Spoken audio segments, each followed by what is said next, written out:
नमस्कार, मैं doctor A के सिन्हा आनंद होम्योपैथी में आपका स्वागत है। बात करेंगे ब्लड प्रेशर के बारे में। ब्लड प्रेशर के पिछले एपिसोड में मैंने आप लोगों को निम्न रक्तचाप के बारे में बताया है।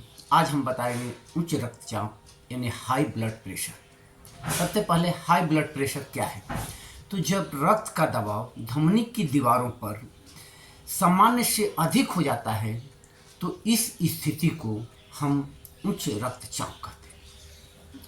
यह साइलेंट किलर यानी किलर के नाम से जाना जाता है। ये धीरे धीरे धीरे धीरे आपके शरीर को डैमेज करता है। अगर यह बीमारी किसी भी इंसान को हो जाए, भगवान न करे कि ऐसा हो, अगर हो जाए तो घबराने की कोई बात नहीं। आप कुछ अपने लाइफ स्टाइल को चेंज करें, जीवन शैली में लाएं, खान पान को करें, तो यह बीमारी सदा के लिए आपके शरीर से ख़त्म हो जाएगी। लेकिन बीपी सबको होती है। एक नॉर्मल बीपी सबको होनी चाहिए और होती है। तो बात कर लेते हैं कि लक्षण क्या होगा अगर बीपी की शिकायत होने लगी। तो सबसे पहले आपको अक्सर सिर में दर्द होगा और वह दर्द सुबह के टाइम में ज़्यादा होगा। चक्कर भी आएगा, आँख के आगे धुंधलापन छा जाएगा और थकान महसूस होगी। छाती पर दबाव महसूस होगा और नींद पूरी तरह से नहीं आएगी, हमेशा बेचैन रहेंगे। ये कुछ सामान्य लक्षण अगर आपको दिखने लगे तो समझिए मुझे बीपी की शिकायत होने वाली है। अब बात कर लेते हैं कि इसका कारण क्या है, हमको हाई बीपी होता क्यों है। तो हाई बीपी के कुछ सामान्य कारण हैं, जैसे आप तनाव और चिंता में ज़्यादा रहेंगे तो ज़्यादा प्रभाव डालेगा। अगर अधिक नमक और तैलीय पदार्थ खाएंगे तो आपको हाई बीपी की संभावना बढ़ जाएगी, यानी फैटी चीज़ कम से कम खाएं। शराब और धूम्रपान से बचें।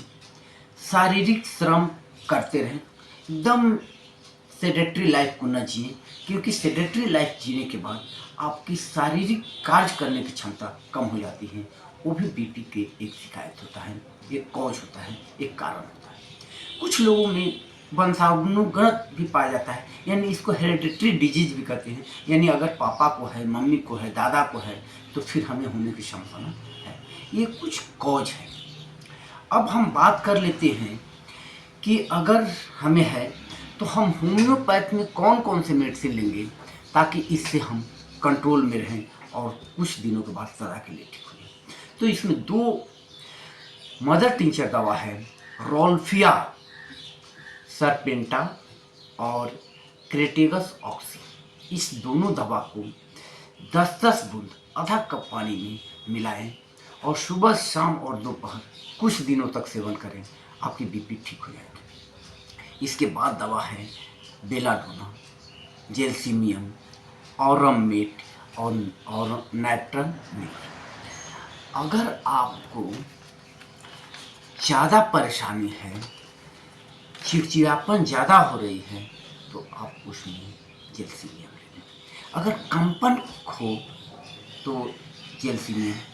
अगर सिर में बहुत ज़्यादा दर्द हो तो बेलाडोना। अगर सूरज की रोशनी के साथ आपका सिर दर्द बढ़े, चक्कर आए और बीपी की शिकायत हो तो ग्लूनाइन। अगर नमक की मात्रा आपको बहुत ज़्यादा पसंद हो, नमकीन चीज़ें बहुत ज़्यादा खाना पसंद करते हैं, और इस केस में अगर आपको बीपी की शिकायत है तो नेट्रोल आप कुछ दिनों तक लिए बिल्कुल ठीक हो जाएंगे। इसके साथ साथ आप अपने जीवन शैली में सुधार लाएं, जैसे आप नमक वाले भोजन या फिर चर्बी वाले भोजन को कम से कम खाएं।